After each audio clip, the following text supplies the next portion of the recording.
This is a burger that costs me about $2 to make. The $2 incorporates everything it took to get it from farm to table. But what about the environmental costs that accrued from the emissions throughout the supply chain? The emissions from shipping each ingredient from around the country contributes to climate change. One way to capture these forgotten costs is to impose a carbon price. An internal carbon price is a tool that allows businesses and universities to capture the costs of their environmental impacts from producing their goods and or services. Hi, my name is Peter Nguyen, and this is a consideration for an internal carbon price at Georgia Tech. Georgia Tech would most likely take on a revenue-neutral model for this to work. During the baseline year, the campus sets the limit on how much emissions can be emitted from each building. If Building 1 emits the same as the baseline, it isn't charged. If Building 2 emits less than the baseline, it gets some money returned. If Building 3 exceeds the baseline, it pays into the carbon fund. Fundamentally, the fees should not be enough to impede on the typical day-to-day operations, but to help leaders evaluate the impacts of their decisions on the environment.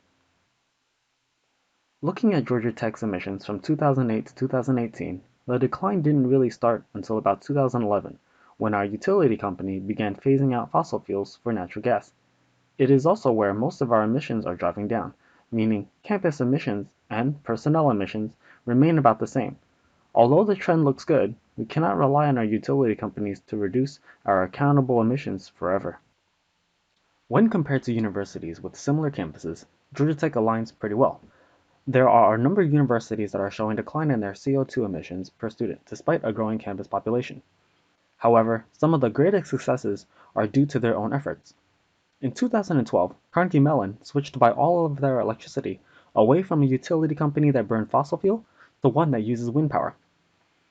In 2014, Stanford's emissions began to decline as they brought online a giant heat recovery system that burns natural gas instead of fossil fuels, and it improved their energy efficiency campus-wide.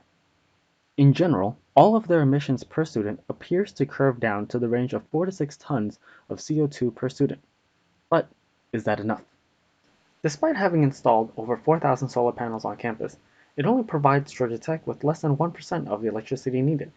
And although historic trends suggest that Georgia Tech's emissions are being driven down, it's hard to say that it's mostly due to our own efforts, and not by our utility companies. By adopting an internal carbon price program, Georgia Tech will 1.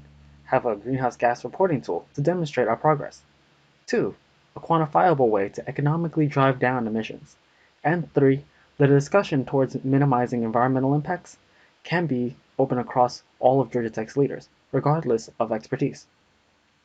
As the impacts of climate change become more apparent, the responsibility to our environment is ours.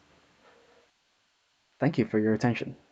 Special thanks to Ann Rogers from the Office of Campus Sustainability for the opportunity to tackle this problem, Dr. Alice Favero from the School of Public Policy for analytical support, and the Ray C. Anderson Center for Sustainable Business for supporting me through this fellowship.